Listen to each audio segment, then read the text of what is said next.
this fall, man, it's very tough.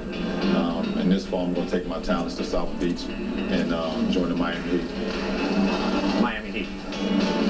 That was the conclusion you woke up with this morning. That was the conclusion I woke up with this morning. There's no question about it. 2010 was the year of the decision. Michael Jordan says there's no way he would have done what LeBron James did in joining Dwayne Wade and Chris Bosh in South Beach. Of course not. Jordan never wanted to run with Isaiah Thomas. He wanted to kill him. And Irv and Larry never sat on the bus when they were on the Dream Team together talking about how much easier it would be if they just played together instead of trying to knock each other out. Honestly, I don't have a huge problem with the decision. Now, the announcement, that's a different story. That was the biggest look-at-me moment in sports history. But if LeBron ran away from Cleveland to Miami to relieve the pressure, all in the name of winning, that's fine, just as long as you stop with this nonsense about wanting to become the best ever and a global icon. Global icons and MDEs don't jump ship just as they're entering their prime to let other alpha dogs help them with all the heavy lifting. One thing to do it when you're at the end of the line and desperate for your first ring, like Karl Malone, but quite another to do it as the two-time defending MVP and right before becoming the biggest free agent ever. We may have all been witnesses, we just didn't like what we saw. Farve's got 5 to choose from. Got him, got thrown down. And is shaken up. Corey Wooten, the rookie out of Northwestern, threw Farve to the turf. I don't think this was the ending that Brett Farve was looking for. I always assumed that his career would probably end with a pick. I just did not expect it to end with him flat on his face in a meaningless game. Look, the streak is one of the greatest feats in sports history, and it's impossible not to be awed by it, but it would have been even more impressive had it ended at 285 games instead of 297, because coming back one more time was definitely a mistake.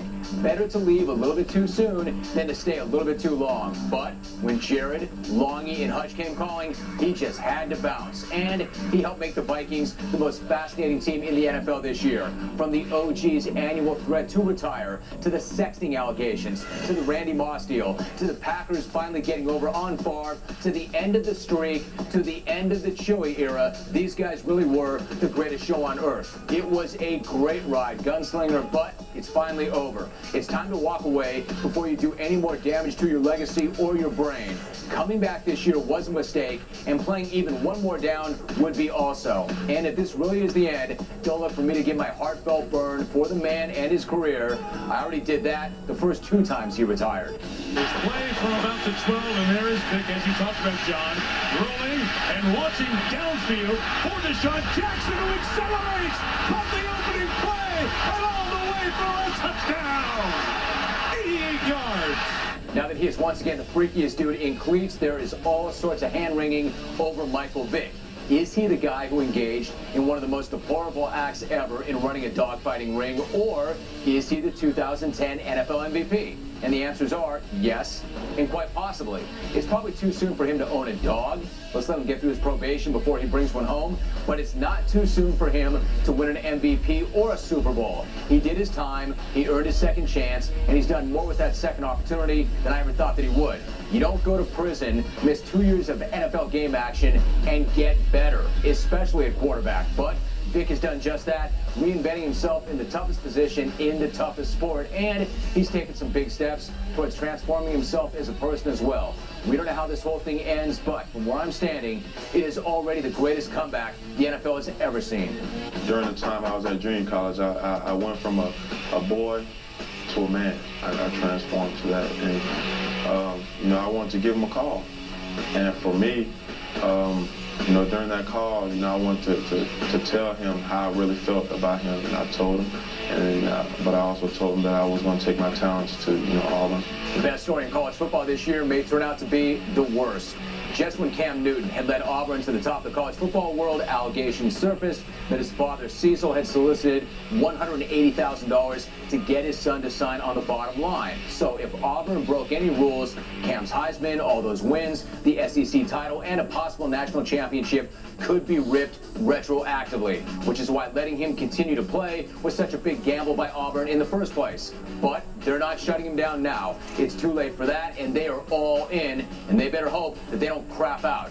Then again, Oregon is going to beat them, so it's not going to matter anyway. The stretch by Wilson, 3-2 pitch. He struck him out! high cutter. The ball game is over. And after 56 years, the Giants have won the World Series. And in the year of the pitcher, the Giants had the nastiest staff of them all. Don't blame them for the boring World Series. It's not their fault they dominated Texas, scoring as many runs as Texas had hits and completely shutting down the middle of their lineup. And don't be fooled by their collection of beards and thongs and the fact that they're a bunch of dirt dogs. There was nothing fluky about this team or that win. Nothing fluky about Tim Lincecum taking down the previously unbeatable Cliff Lee twice in 1 week. The only mistake that Lincecum made all series was showing up to the yard rocking the bow tie. Maybe my man Dhani Jones was right. The bow tie revolution finally has kicked in. Combine Lincecum's nasty stuff with great starting pitching, clutch hitting, and bearded ninja murdering souls on the most epic and glorious stage of all, and the no-cows finally have their ring. And while a number of guys did clutch up at just the right time, you look at that rotation, a stud rookie catcher, and that soul murderer at the back of the bullpen, and you have to think they may not be one and done. And of course, big ups to Machine, B-Dub, on the biggest stage. These Giants clutched up, they got weird, and they got it done. Coming up.